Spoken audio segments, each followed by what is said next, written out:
Hi zombies எல்லாரும் எப்படி இருக்கீங்க? இன்னைக்கு நம்மளோட வீடியோல எதை பத்தி பார்க்க போறோம்னா காலேஜ் நம்பர் 8 அப்படின்ற இந்த மாங்கா சீரிஸ் உடைய சாப்டர் 41 தான் இன்னைக்கு நம்மளோட வீடியோல பார்க்க போறோம். சோ இதுக்கு முன்னாடி நம்மளோட சேனல் அனிமே zombies நீங்க சப்ஸ்கிரைப் பண்ணாம இருக்கீங்கன்னா மறக்காம சப்ஸ்கிரைப் பண்ணிட்டு பக்கத்துல இருக்க பெல் ஐகானையும் பிரஸ் பண்ணிக்கோங்க. गाइस நீங்க கொடுக்குற ஒவ்வொரு லைக்கும் ஒவ்வொரு கமெண்ட்டும் தான் எங்களை ரொம்பவே மோட்டிவேட் பண்றதுக்கான ஒரு கீயாவே இருக்கு. சோ நாங்க கன்சிஸ்டன்ட்டா வீடியோ போறதுக்கு நீங்க ஒரு சின்ன கீ கொடுக்குற மாதிரி இருக்கும். சோ ப்ளீஸ் உங்களுக்கு இந்த அனிமே சீரிஸ் பிடிச்சிருந்தா லைக் போட்டு ஒரு கமெண்ட்டும் போட்டுடுங்க. गाइस அது மட்டும் இல்ல, நான் ஒவ்வொரு சீரிஸுமே மேக்ஸிமம் 2 சாப்டர் தான் கவர் பண்ண பார்ப்பேன். சோ அதனால நான் லாஸ்டா 39 சொல்லிருந்தேன், இப்போ 41 சொல்றேன். சோ இதையே நீங்க கண்டினியூ பண்ணிக்கோங்க. சோ லாஸ்ட் சாப்டர்ல என்ன நடந்திருக்குன்னா, நம்மளுடைய ஹீரோ இப்போ ஃபர்ஸ்ட் யூனிட்டோடைய ஒரு ட்ரைனியாவே போய் ஜாயின் பண்ணிருப்பான். ஏன்னா ஆல்ரெடி அவங்களுடைய பேஸ் இடிஞ்சிருக்கோங்க, அதனாலதான். சோ இப்போ என்ன நடக்குதுன்னா, கொஞ்ச நாள் போயிருக்கு, இந்த சமயத்துல ஒரு பெரிய நிலநடுக்கம் மாதிரி வந்துகிட்டு இருக்கு गाइस. சோ ஊர்ல இருக்க ஒவ்வொரு இடமும் அப்படியே நிலநடுக்கத்துல ஆடிக்கிட்டு இருக்கு, ஒரு ரம்பிளிங் மாதிரி இருக்கு. திடீர்னு பார்த்தா அவ்வளவு கிரௌடான அந்த நகரம்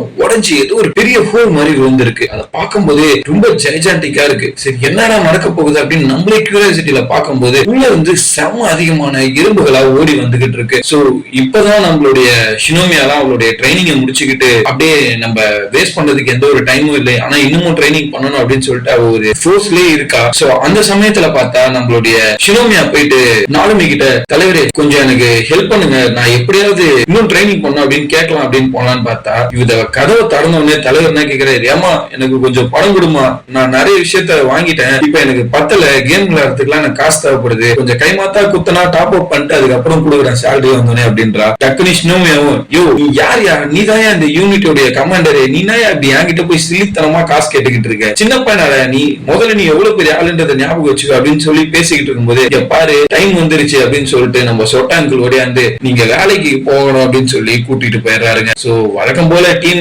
எல்லாரையும் அசம்பிள் பண்றதே இவருக்கு ஒரு பெரிய பாடா இருக்கும் போல இருக்கு. ஏன்னா இவர் டீமும் ரொம்ப பெருசா தான் இருக்கு. அதே மாதிரி இவரு என்ன பண்றாரு, வாட்டா எல்லாரையும் அச்சு நிறுத்தும் அப்படின்னு சொல்லிட்டு டைரக்டா ஹெலிகாப்டர்ல தான் அவங்க போறாங்க போல. அதே மாதிரி ஹெலிகாப்டர்ல போறாங்க. ஆனா இந்த பக்கத்துல பார்த்தா சிவிலியன்ஸ் இந்த காய்ஜூஸ் கிட்ட செமையா மாட்டிட்டு முழிக்கிறாங்க. ஏன்னா இந்த காய்ஜு ஆல்ரெடி பார்க்க ஆண்ட் மாதிரி இருக்கு. நமக்கே தெரியும் ஆண்ட்ஸ் எவ்வளவு பவர்ஃபுல்லான இன்செக்ட் அப்படின்ட்டு. சோ அதோடைய பவருக்கு ஈக்குவலா அங்க சிவிலியன்ஸ் எல்லாம் ரொம்பவே கஷ்டப்பட்டு இருக்காங்க. சோ இவங்க எல்லாருமே வெயிட் பண்றதே எப்படியாவது ஒருத்தராவது வந்து நம்மளை காப்பாற்ற மாட்டாங்களா, ஒரு டீம் வராதா, ஒரு யூனிட் வராதான்னு பாத்துக்கிட்டு இருக்கும்போது ஒரு சின்ன குழந்தைங்க 2 பேர் மாட்டிக்கிறாங்க. அப்ப அந்த அண்ணங்கார என்ன பண்றாங்க, தங்கச்சி விட்டுடு அப்படின்னு சொல்லிட்டு முன்ன வந்து நிக்கிறாங்க. டக்குன்னு பார்த்தா நாருமி அங்க நிக்கிறாரு. சோ நாருமி வருவாருன்னு தான் இவங்க ஆல்ரெடி வெயிட் பண்ணிக்கிட்டு இருக்காங்க. நாருமி எப்படியாவது வந்து இந்த காஜு எல்லாம் டிஃபீட் பண்ணுவாருன்னு நினைச்சிட்டு இருக்கும் போது இந்த பையனோட நம்பிக்கை வீணாகாத மாதிரி நாருமி வந்து அந்த ஆண்ட ஒரே வெட்டி காலி பண்ணிடுறாருங்க. இந்த பையனுக்கு ஒரே சந்தோஷம், நாருமி வந்துட்டாரு, நம்ம சேஃப் அப்படின்னு சொல்லிட்டு. அப்பதான் தலைவர் என்ன சொல்றாரு, டேய் சின்ன பையா, நான் எவ்வளவு பெரிய ஆள் தெரியுமா, நீ என்ன ஹானர் பண்ணாம என் பேர் இட்டு கூப்பிடுற, உனக்கு ஒரு பனிஷ்மெண்ட் இருக்கு, தயவு செஞ்சு வீட்டுக்கு உயிரோட போயிடு அப்படின்னு சொல்லிட்டு.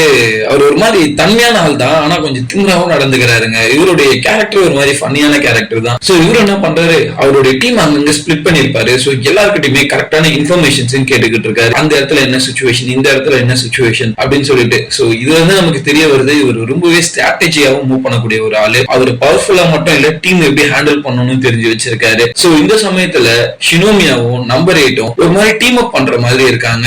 அதுக்கப்புறம் நாருமி என்ன சொல்றாரு, ஏய் தங்கங்களா, நீங்க தயவு செஞ்சு உங்களோட முழு பவரை காட்டுங்க, உங்களோட ரிசல்ட்ட மொத்தத்தையும் காட்டுங்க, என்ன பண்ணிருக்கீங்க அப்படின்னு சொல்லிட்டு. ஏன்னா அந்த இடத்துல இருக்க எல்லா எவாக்குவேஷன் வேலையும் முடிச்சாச்சு. சோ உங்களோட ஃபுல் பவரை காமிச்சு அந்த எல்லா காய்ஜையும் டெஃபீட் பண்றதா உங்களோட வேலை அப்படின்னு சொல்லிட்டு ஒரு ஸ்ட்ரிக்டான ஆர்டரையும் கொடுத்துறாரு. இந்த சமயத்துல தான் நம்ம தலைவருக்கு ஞாபகம் வருது, ஷினோமியாவோட அப்பா கூட இதே வார்த்தை தானே சொன்னாரு, ஐயோ உயிரோட இருந்தா நம்மளோட யூஸ்ஃபுல்னஸ் நம்ம காமிச்சா ஆகணும் அப்படின்ற ஒரு நிலைமையில கஃப்கா இவனும் மாட்டிக்கிட்டு இருக்காருங்க. சோ சீஃப் ஒரு சான்ஸ் கொடுத்தாருன்னா அதை எப்படியாவது யூட்டிலைஸ் பண்ணணும் அப்படின்னு பாத்துக்கிட்டு இருக்கான். இந்த சமயத்துல பாத்தீங்கன்னா உண்மையிலே ஷினோமியா இதுல வேற இந்த சாப்டர்ல நான் சொல்றேன், ஷினோமியா வந்து தலைவருக்கு மேல வச்சு செஞ்சிருப்பா, அவரோட ஆக்ஸ் எடுப்பா, வெளியே போவா, இருக்கிற எல்லாருக்குமே ஒரு மாதிரி ஒரு கிரீப்பான ஃபீல் இருந்துகிட்டே இருக்கும். ஷினோமியா ஆல்ரெடி பவர்ஃபுல்னு தெரியும், அவளுக்கு ஏதாவது பேக்கப் வேணுமா அப்படின்ற மாதிரி தான் எல்லாருமே வெயிட் பண்ணுவாங்க. ஆனா ஷினோமியா இவளுக்கு அசிஸ்ட் பண்ணணும்னு ஒரு சான்ஸே கொடுத்துருக்க மாட்டா. வருவா, ஒரு காய்ஜோ அடிப்பா, டக்குனு காய்ஜோ விழுந்து கிடக்கும், ஒரு இடத்துல காய்ஜோ டவுன் பண்ணிடுவா. இன்னொன்னு இவ்வளவு பவர்ஃபுல்லா இருந்தா எனக்கு இது பத்தல அப்படின்ற ஒரு தாட்லயே இருக்காங்க. இவளுக்கு தோன்றதெல்லாம் வைஸ் கமாண்டர் ஓஷினா வந்து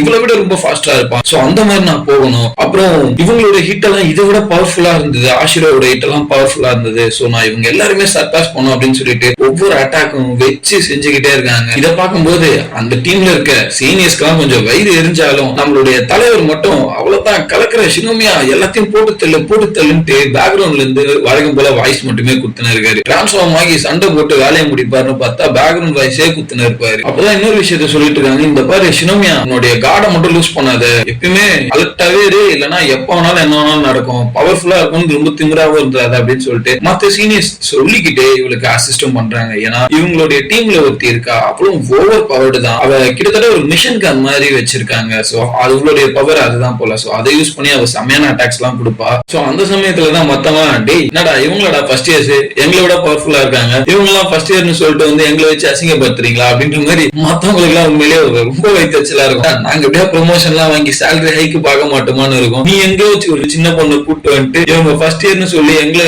அசிங்கப்படுத்துறீங்களேன்ற மாதிரி எல்லாருமே ரொம்ப ஒரு மாதிரி கடுப்பான சிச்சுவேஷன்லயே இருக்காங்க. ஏன்னா ஷினோமியோட பெர்ஃபார்மன்ஸ் வேற லெவல்ல இருக்கும். இன்னொன்னு ரொம்ப சின்ன பொண்ணு இல்ல. ஆனா இந்த சமயத்துலதான் நாருமி என்ன சொல்றானா, இங்க பாருங்க உங்களுக்கு ஒரு விஷயம் புரியுதா, நம்ம நார்மலா இந்த ஆட் மான்ஸ்டர்ஸ் வெளியே பார்த்ததே கிடையாது. இன்னொன்னு நம்ம ஏதாவது கன்ஸ்ட்ரக்ஷன் ஒர்க் பண்றோம், பூமிக்குள்ள ஏதாவது ஒரு ஆழ்துணை கிணறு மாதிரியோ இல்ல ஏதோ ஒரு சுரங்க பாதையை அமைக்கும் போது மட்டும் தான் இந்த ஆன்ஸ் நம்ம பார்த்திருப்போம். அப்பதான் இவங்க கூட சண்டை போட்டிருப்போம். இதுதான் ஹிஸ்டரியிலே ஃபர்ஸ்ட் டைம் ஆன்ஸ் வெளியே வந்திருக்கு அதுவாவே. சோ இது என்ன ரீசனுக்காக வந்திருக்குன்னு தெரியல. ஆனா இது இதோடைய நேச்சுரல் பிஹேவியர் கிடையவே கிடையாது. சோ இது எந்த ரீசனுக்காக வந்திருக்கு அப்படின்றது எனக்கு தெரியல. ஆனா இது அதோடைய நேச்சுரல் பிஹேவியர் கிடையாதுன்றது மட்டும் எனக்கு தெரியும். சோ என்ன ரீசனோ என்னவோ, நான் இந்த டீமுடைய லீடர். சோ நான் எப்படியாவது இது எல்லாத்தையுமே வேலையை முடிச்சு டக்குன்னு வீட்டுக்கு போய் கேம் விளையாட போறேன் அப்படின்ற மாதிரியான தாட்ல இருக்காருங்க. இந்த சமயத்துலதான் இன்னொரு செய்தியும் சொல்றாரு அந்த சொட்டாங்கள், ஏம்பா டேய் நிறைய மான்ஸ்டர்ஸ் எவாக்குவேஷன் பிளேஸ் கிட்ட போய்கிட்டு இருக்கு, தயவு செஞ்சு அந்த இடத்துல போய் பாருங்க, எந்த ஒரு டேமேஜும் வரக்கூடாது அப்படின்ற மாதிரி சொல்றாங்க. சோ அந்த சமயத்துல தாங்க எல்லாருமே உன்னிச்சு கவனிச்சிட்டு இருக்காங்க நம்ம கஃப்கா ஹிபினோவை. ஏன்னா அவர் இப்போ மான்ஸ்டர் 8 மாறணும், மாறி இந்த ஆன்சர் எல்லாம் டெஃபிட் பண்ணணும். ஆனா அவர் எப்படி மாற போறாரு, இந்த ஆன்சர் எல்லாம் டெஃபிட் பண்ணுவாரா அப்படின்ற ஒரு டெஸ்டிங் மாதிரி தான் இப்ப அவரை பாத்துக்கிட்டு இருக்காங்க. சோ தலைவர் என்னன்னா முழுசா ஒரு காய்ஜுவா மாற விரும்பல. ஏன்னா காய்ஜுவா அவர் மாறி சண்டை போடணுன்ற ஒரு எண்ணத்துல அவர் மேக்சிமம் இல்ல. சோ காலை மட்டும் காய்ஜுவோட பவரா மாத்துறது, கையை மட்டும் காய்ஜுவோட பவரா மாத்துறது அப்படின்னு சொல்லிட்டு பண்ணும்போது ஆன்ஸ் கிட்ட உண்மையிலேயே தர்ம அடி வாங்கிக்கிட்டு இருக்காரு. நமக்கே தெரியும் ஆல்ரெடி தலைவர் ஒரு காமெடி பேசன்ட், ஏதோ ஒண்ணு புதுசா ட்ரை பண்ணும் அப்படின்னு நினைச்சுதான் பண்ணிக்கிட்டு இருக்காரு. ஆனா இது மத்தவங்களுக்கு ஈவன் ஷினோமியாவோட அப்பாக்கு யாரா அவன் பைத்தியக்காரன் ஒழுங்கா டிரான்ஸ்ஃபார்ம் ஆறானா, என்னடா பண்ணு இருக்கான், என்னடா அவன் மனசுல நினைச்சிட்டு இருக்கான், அவனோட யூஸ்ஃபுல்னஸ் காட்டுவானா மாட்டானா அப்படின்ட்டு ஒரு மாதிரி கோவத்துல கொந்தளிச்சிட்டு இருக்காருங்க. ஆனா அப்பதான் இவர் நினைச்சிட்டு இருக்காரு, எனக்குள்ள ஏதோ ஒரு ஹோப் இருக்கு, ஆனா எனக்கு தெரியுது என்னுடைய பார்ஷியல் டிரான்ஸ்ஃபார்மேஷன் வச்செல்லாம் இந்த ஆண்டெல்லாம் என்னால ஜெயிக்க முடியாது, நான் கொஞ்சம் வீக் தான் அப்படின்னு அவருக்கு புரியுது. உடனே ஒரு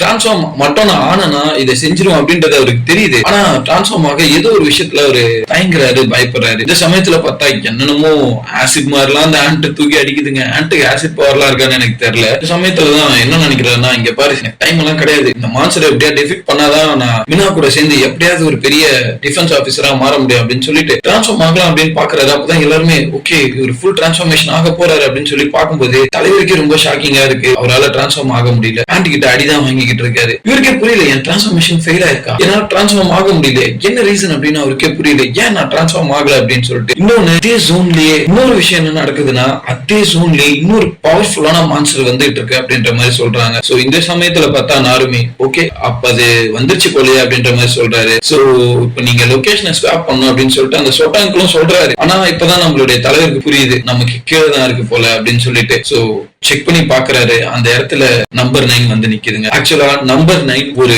ஆண்டோடைய உடம்புக்குள்ள இருந்தே வருதுங்க. சோ அது ஆக்சுவலா அந்த ஆன்டை கண்ட்ரோல் பண்ணிருக்கு. சோ நம்பர் 9 என்ன அட்ராசிட்டி பண்ண போகுது, சாதாரணமா ஹியூமன் ஃபார்ம்ல இருக்கும்போதே ஓவர் பவர்டா இருக்கும், இப்போ ஒரு ஆண்டோடைய பாடியில இருக்கு, நம்மளுடைய தலைவரால வேற டிரான்ஸ்ஃபார்ம் ஆக முடியல, என்னதான் பண்ண போறாரு. நெக்ஸ்ட் சாப்டர்ல உண்மையிலேயே ஒரு முக்கியமான சம்பவம் நடக்கும், அதனால மிஸ் பண்ணிடாம நெக்ஸ்ட் சாப்டரை பாருங்க. So see you soon guys, bye bye.